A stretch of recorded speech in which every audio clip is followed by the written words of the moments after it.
Welcome to My Wild Magic with me, your host, Adrienne Cobb.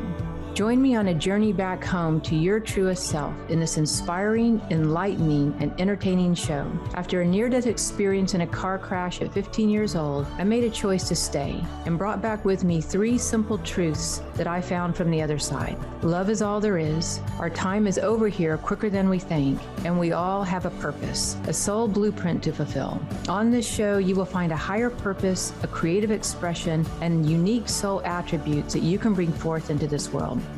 Stay tuned with me for the next hour and find your higher purpose on My Wild Magic, starting now.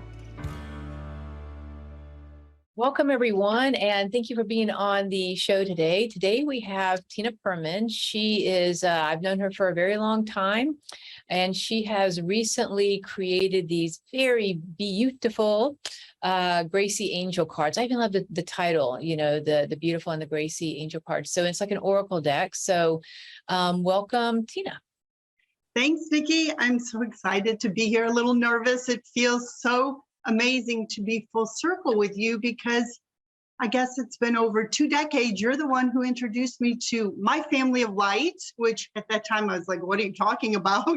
But the angelic kingdom. So it's just an honor to be here and share this space with you. So thank you. Yeah, and it's such a pleasure because one of the things I do is I help people with their soul blueprint. And, you know, for you, that flame of purity that you've always had, that direct connection, it's such a just profound like pleasure for me when somebody that I've seen over the years just brings forth an aspect of their soul blueprint and one of their higher messages to the world, to the planet. And it feels like you've really done that with this deck of cards. Thank you. Yeah, I feel like there's no history in these cards. It was just an invitation from my guide and my angelic guide. My magical inner child, my higher self is beautiful Gracie. Because my personality, as you know, is very messy, but my higher self is grace. And so and beauty is the light. And, you know, I have that pure childlike spirit. So when I connect with her, magic just happens. And so when she introduced herself and kind of showed me this project, I was like, yeah, whatever, you know. Yeah, right. It was a lot of gentle nudges. And then it got louder during the pandemic. And I think one day I couldn't ignore the nudge anymore. And I just said yes to it. And like I was telling you earlier, I literally feel like I'm like 6 weeks postpartum giving birth to this. Right. I never realized because I was just in it for the last 1.5 years channeling. I literally channeled the entire project. And as I channeled it, I mean, you know, it's like doing sessions. You're just a pure vessel. So it's kind of interesting how it like all birthed. That's really awesome. I love that. So I want to back up a little bit. So beautiful Gracie, and just for anybody who may not know, my name's Adrienne Nikki Cobb. And so middle name. And so Nikki's my middle name. And so I go by both. I sign off on everything just in case it confuses anybody listening. Yeah, thank you for that. Adrienne or Nikki, whatever I feel like to you, I am. You're Nikki to me. I love it. Yeah. Which probably appeals more to my magical child energy, actually. Yeah. But my inner child is speaking to your inner child. So beautiful Gracie is the name of your magical child then, like your higher self or your inner child? Like, how would you describe that? I think they're all connected. Yeah, I think they're all connected. For me, my higher self is grace and my magical inner child is light and beauty. So for me, like my higher self and my magical inner child is intertwined. Yeah. You know, my angelic presence. I mean, that's what feels like it for me. And, you know, my synchronicity, my signs for the universe always show up in beauty and grace. And so I know that's how I'm right aligned, you know?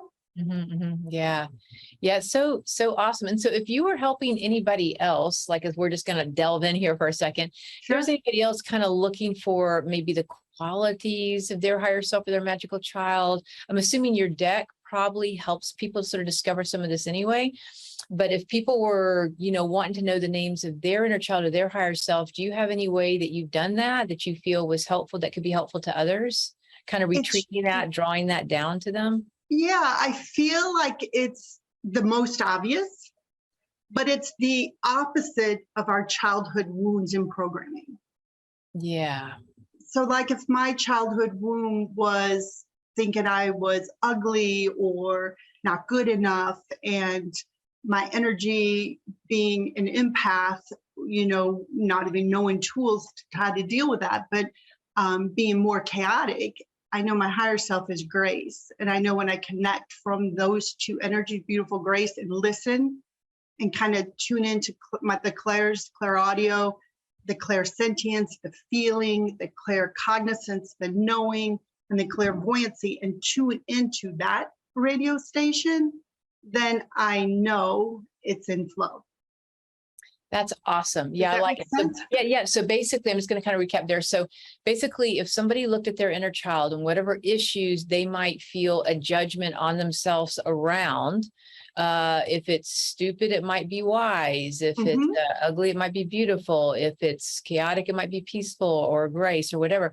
But if you go in and you look at your, maybe say, negative attributes that you have kind of hung on to, or that you name yourself in the background, just to sort of try to find what the positive is and start to almost rename yourself, in a sense, rename yourself and kind of claim this, your higher self identity instead of the wounded child identity. So you're moving more to your sacred archetype, really. Yes.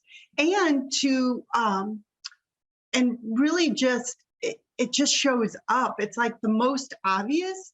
I remember when you told me my family of life was the angelic kingdom. I'm like, gosh, that doesn't even resonate until I had my near-death experience, right? I was raised more Catholic. That was my background. And when I had my near-death experience, everything changed. So I kind of analytically researched the angels, but it wasn't until I could connect with the feeling of them. So I would go to places where there were angels, or just photos or pictures, and my heart would just go, right? And then when I met Steve, like 5 years later, my husband, his nickname for me was Angel. And I'm like, have you been talking to Natalie or Nikki? Right. But he saw that. So it's usually the most obvious. And what I have found is if you ask, you'll hear it, from that inner voice of wisdom. It's usually that gentle nudge or prompting, and it reveals itself just like everything in the synchronicity of the signs if we ask, but most people don't even know to ask.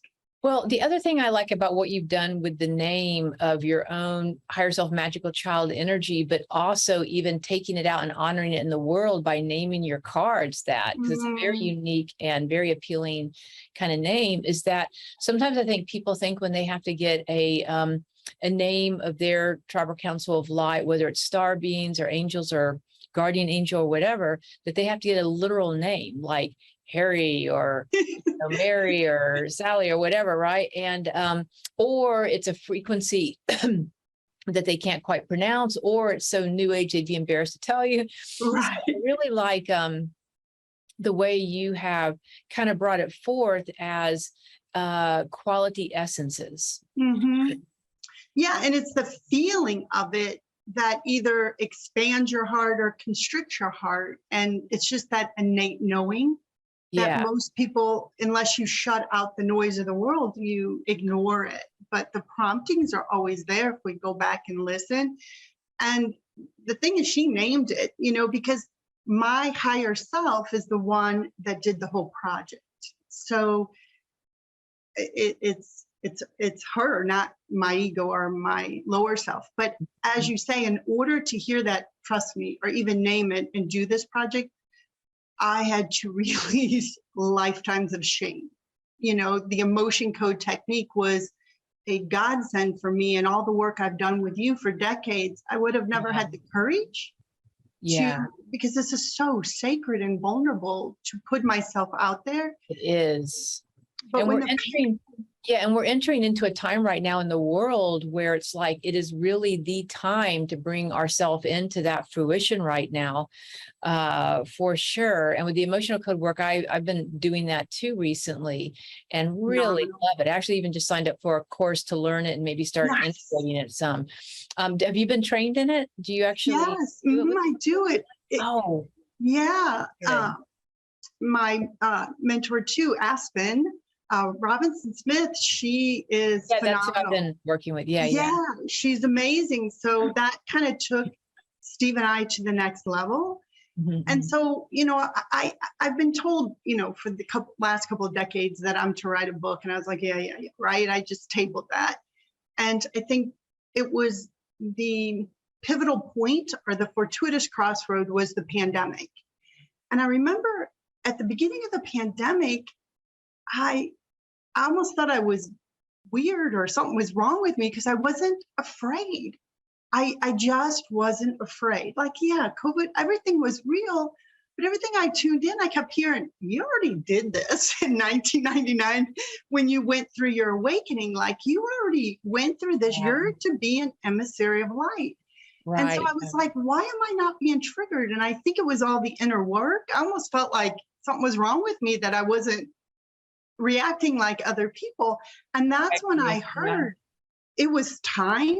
Like, all the guides in the book, they're angels and guides. There's 28 of them, but every single one of them I have an intimate relationship with, and I've worked with over the last couple of decades, you know, during my awakening. And I can give them the glory of the victories that have happened in my life.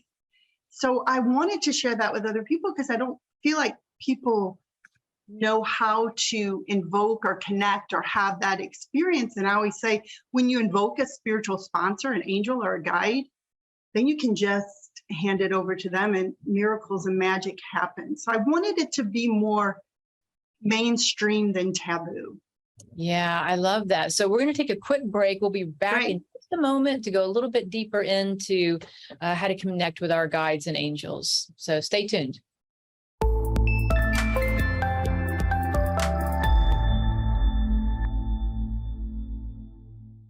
All right. Thank you so much for staying tuned. And we have with us today Tina Perrmann, and she has created a beautiful oracle deck, the BEaUtiFULL Gracie Angel and Oracle cards. And she's telling us a little bit about them. And I kind of get the feeling, Tina, that they're not exactly like some people, when they think of card decks, they think about like a Voyager Tarot, or they think about what's that really common one? The Rider Raider deck. So sometimes when you're working with angels and decks like this, when you pull a card, you're actually calling forth that being, that ascended master, that angel to bless you. So yes, it can give you information and guidance if you're asking a question, but sometimes you can just pull them and they start to bless you too. So tell us a little bit, like, it sounds like you picked 28 cards, 28 beings that you felt you wanted to channel and bring in to work with people. Why those 28? Well, because that's who showed up, which is so interesting. And how it showed up, I kind of started doing it analytically from my brain, right, as it started, until my process, I surrendered. And a year and a half ago, Steve and I moved to this magical place in St. Louis called St. Albans, and kind of feels like the energy of Jackson Hole, Wyoming. It's definitely on a vortex. Oh, really? Oh my God, it's spectacular beauty. But the energy of St. Albans, I researched, and he's Saint Germain reincarnated. Really? Yeah. So, I mean, the synchronicity just started showing up. But it was one day when I have my statue, it's about 6 feet tall, that Steve bought me in our yard, BEaUtiFULL Gracie. And I thought, because I was working for my left brain, that would be the cover of the book. And I was trying to plan it all out. Well, as we know, that's not how it works. And a storm came through, and she fell on her back, and she was looking up to the sky. And I kind of freaked out and was like, oh, we didn't get a picture of her. She's cracked, this, that. And then as I came back to my heart and invoked her and prayed and, you know, journaled about it, what she said to me is, look up in the sky. Those will be your photos of the angels. So the first archangels were statues, you know, all around St. Louis. I had a photographer, you know, I'd be like, oh my gosh, I'd pass the angel and I'd literally work with that angel, like Archangel Gabrielle, for a month or however long she would work through me. And miraculously enough, her statue would come up. But then it started shifting to the skies. So we live up on the hill, and on about 1.5 acres, and the sky is just so expansive out here that literally the angels were just showing up in the clouds. So all of the about half of the photos our sky pics right from my iPhone, which is crazy. Wow. It was like, okay, this is Tandraniel. And I'm like, it is. And then she would, the angel of love would work through me. Or this is, the angel Hamid of miracles. So that's kind of how it's evolved once I kept surrendering and saying yes to my guidance. But the most of the archangels are statues, and I worked with them in the very beginning. So there's 7 archangels, and most people are very familiar with the archangels: Raphael, Gabriel, Michael, Uriel. Like, if anybody knows angels, they usually know the archangels. Yeah, true. And they're kind of like the head honchos, right? People, for sure, they might not really have an intimate connection, but when they're desperate in prayer, they're like, I'm going to call in 911 Michael. And they might not know, but they've been told. And then the guides are just guides that I've worked with personally. Steve and I have worked with to create, miracles in our own life. And by guides, do you mean ascended masters specifically, or guides that are your personal past life, other ascended masters like Mother Mary, Kuan Yin, Saint Germain. The big ones, The big ones, the big ones. Believe me, I needed all the help I could get over the last during my transformation, right? Totally, yes. And then the last ones that came in were seraphim, cherubs, just beautiful angels from the sky, and they would just reveal themselves to me. Actually, there were 27 cards, and I stopped at 27, and the energy came to like a stop sign, and I was stuck on the angel of music. And since Steve's a musician, I'm like, you're supposed to do this one. And he's like, oh, no. And he said, just sit and listen to Bach, and it'll come through you. And so I did that. And then what was really cool, what shifted was I added resources to the angels so people could familiarize themselves with it, like movies and music. Yeah. And then you could feel their essence. Which, I mean, you and I have both had near-death experiences. So I think that's why we can channel so easily. It's like a memory, a sensory memory. But most people don't know that. They only know that bridge to angels and guides from a past loved one, or something from, they need the reference point. So I found out that, channeling the message, there's still a gap between here and here. And so the resources allow it to just resonate in their heart chakra. I see. Wow. That's pretty cool, the way you kind of call them forth. And then also that you have your own real deep personal experiences with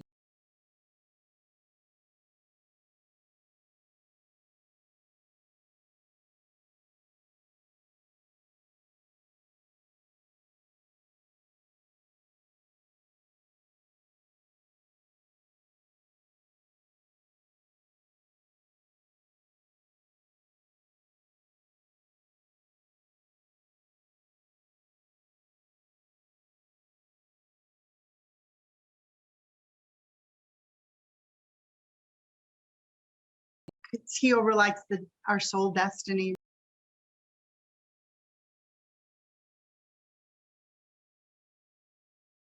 So Gabriel.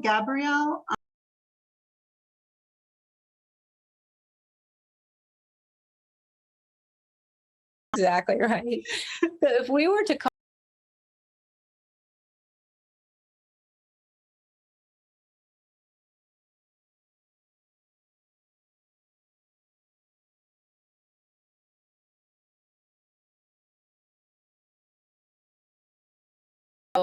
Gabrielle right now, and also the ability, like if you were just like if the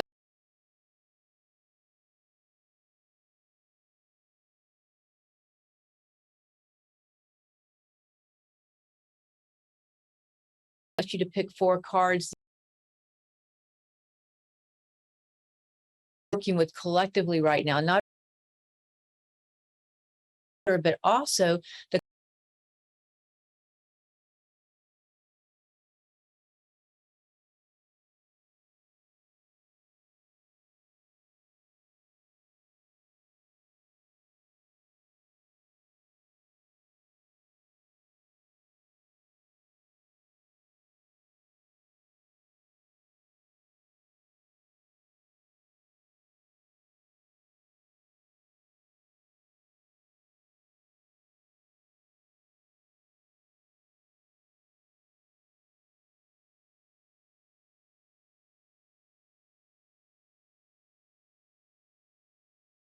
message.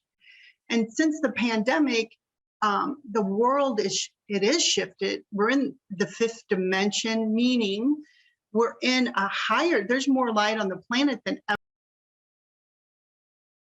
before the pandemic. The third dimension, which is more about polarities, you know, the duality, good, bad, right, wrong, that you see happening.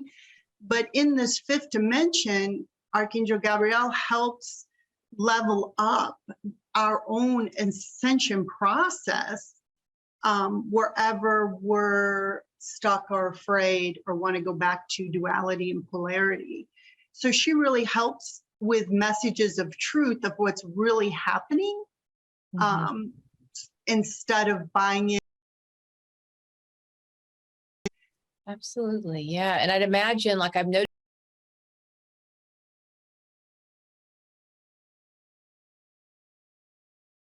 and this must be like a kind of a purifying energy, I guess, as well, with that energy.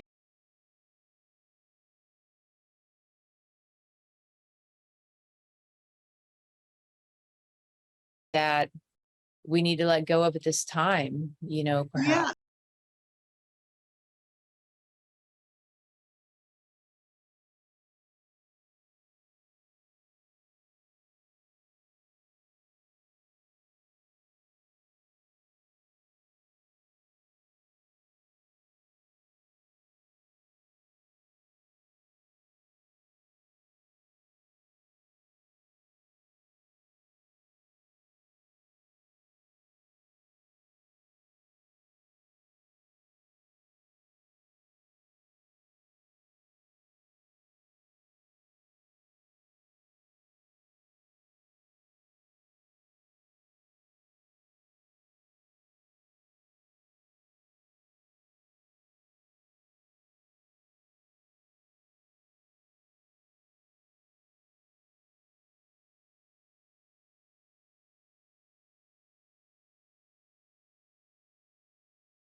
Yeah, on that level. So that's kind of cool. I like anybody like this energy when I'm tuning into you beginnings. This might be a really good energy as well, like kind of a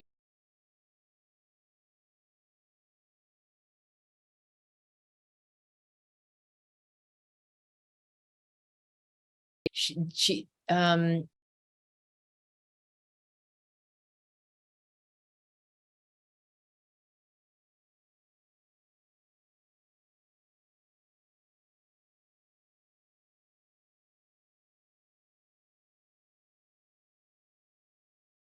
they're so loving.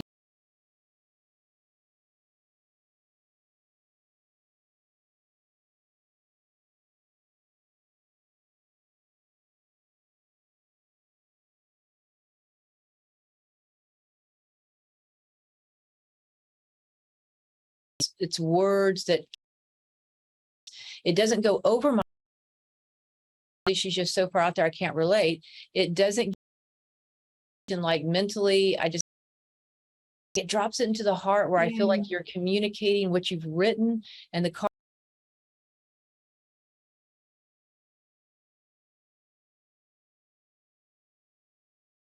Take a quick break. We'll be right back in just a moment to go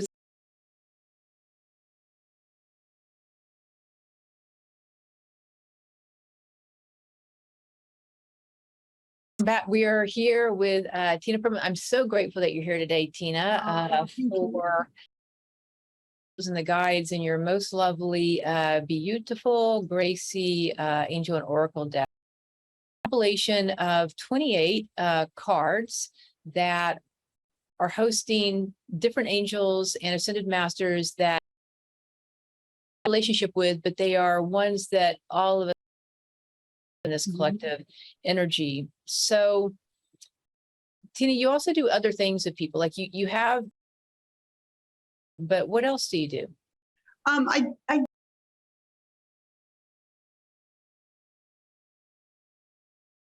wherever they're stuck from their trauma.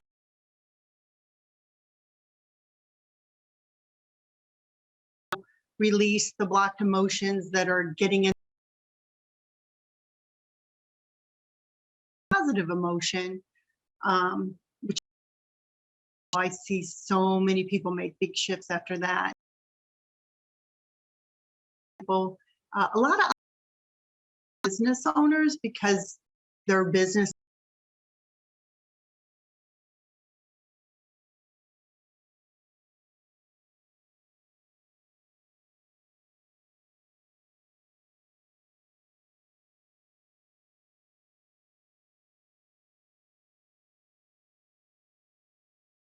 particular area. people with themselves and their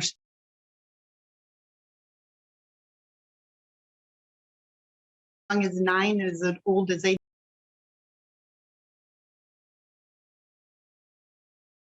I have had a marriage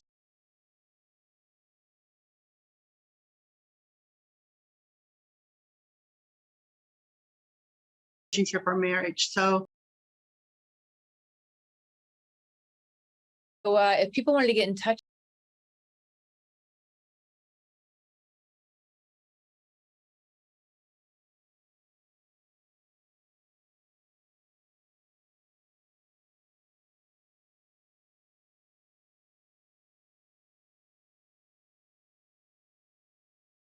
inspiration, and I'll do a card pull, or I'll do an emotion release for people, put inspirational things.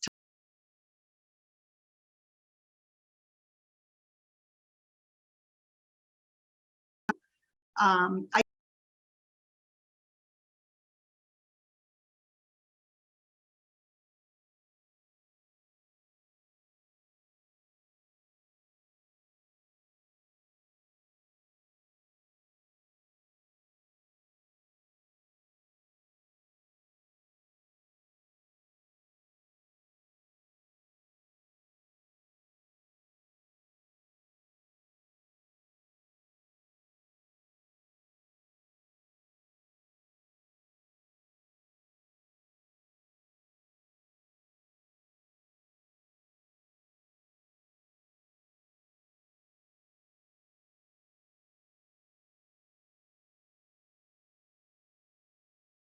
a secret. I don't know why all these spiritual tools are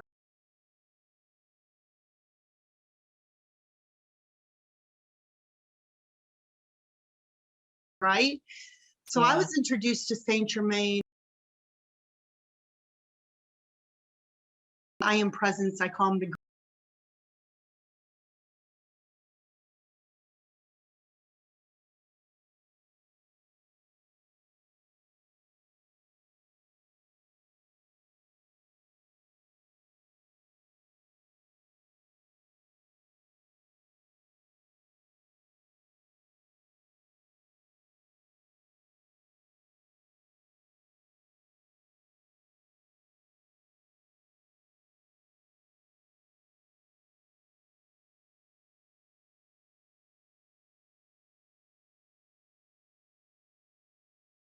Germain and the violet flame angel.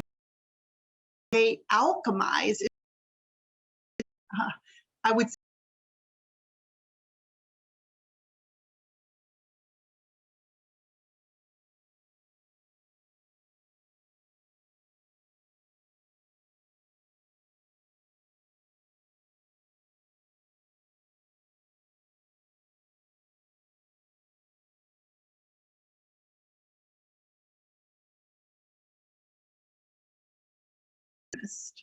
and who doesn't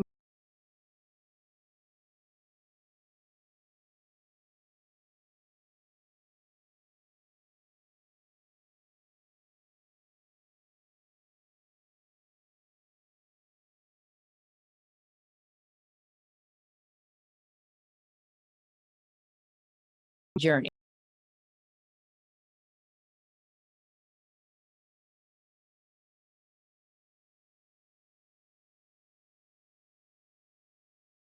It helps to quicken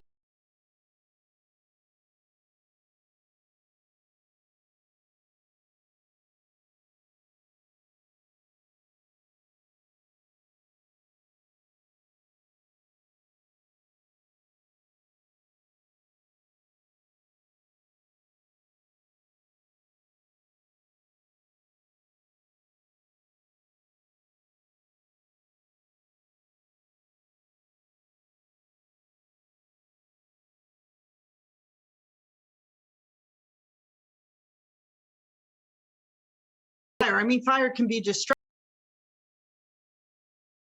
Light a needle if we're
your heart.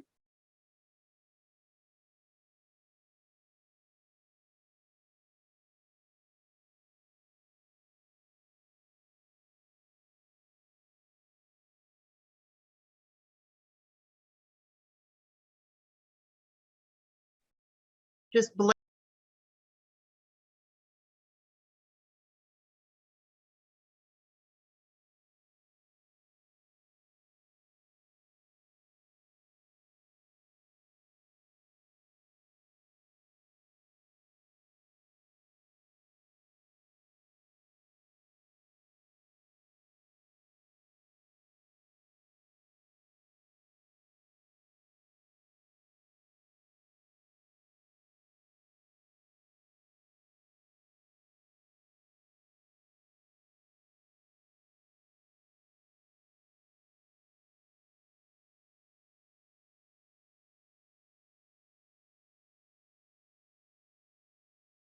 And then you can enfold others in it.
brighter.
Can you do? I have. I just started that a couple weeks ago. Yeah, I Now that have. they're alive and here, they're living things. I find that Yes. when somebody really channels in with a very pure intention, as you have, that divination tool becomes like a living, multiple decks out there going, blessing energy from the beings for any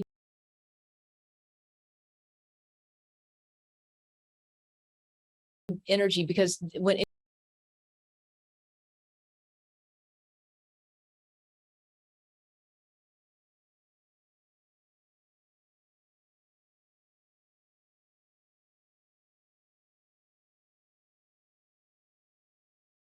light, so it's communicating.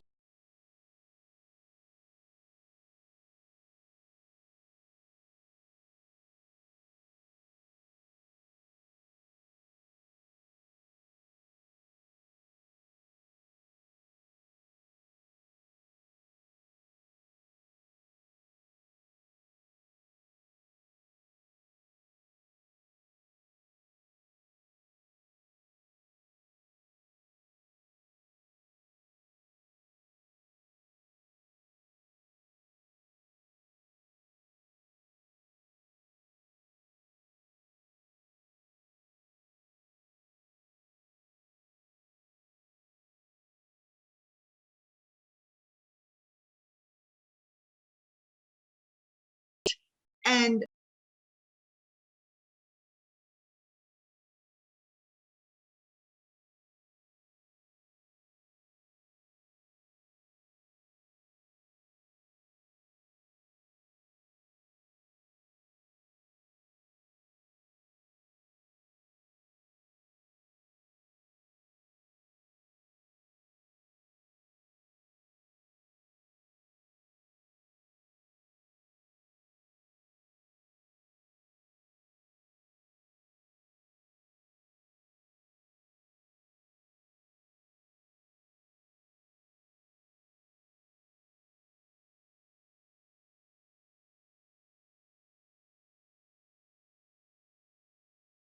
oh, important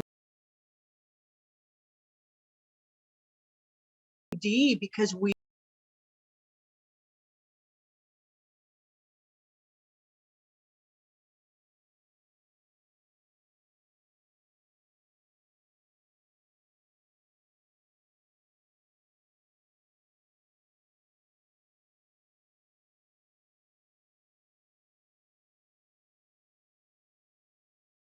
feels like the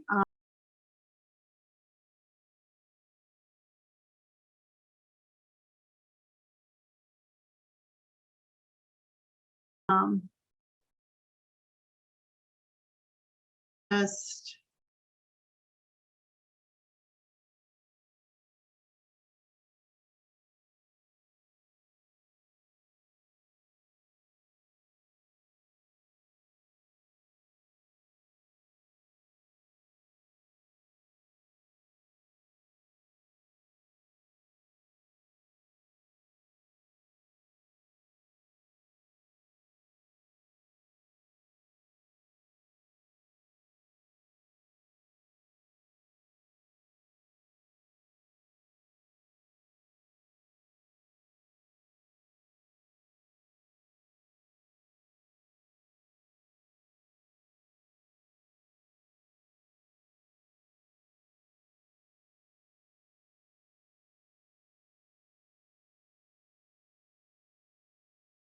You can just allow that to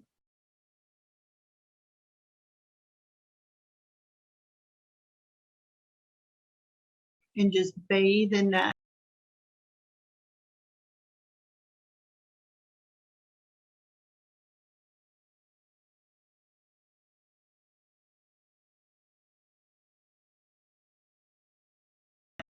Like it's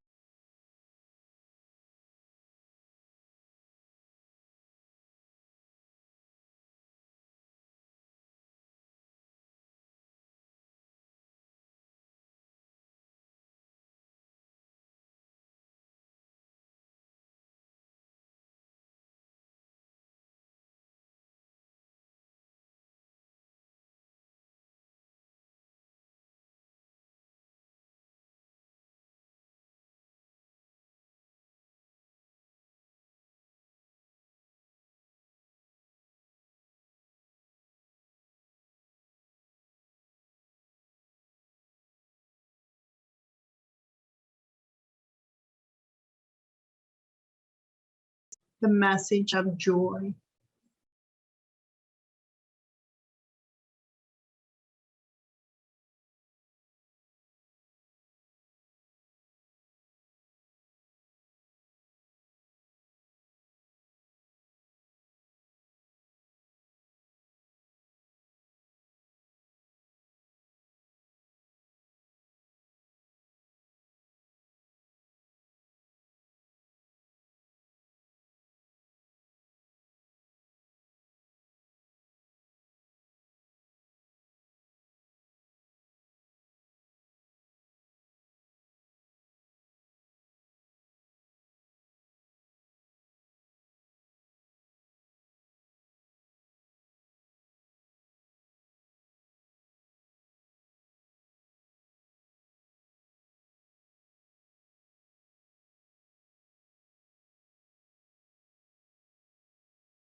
Away and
for that third ignites the higher mental.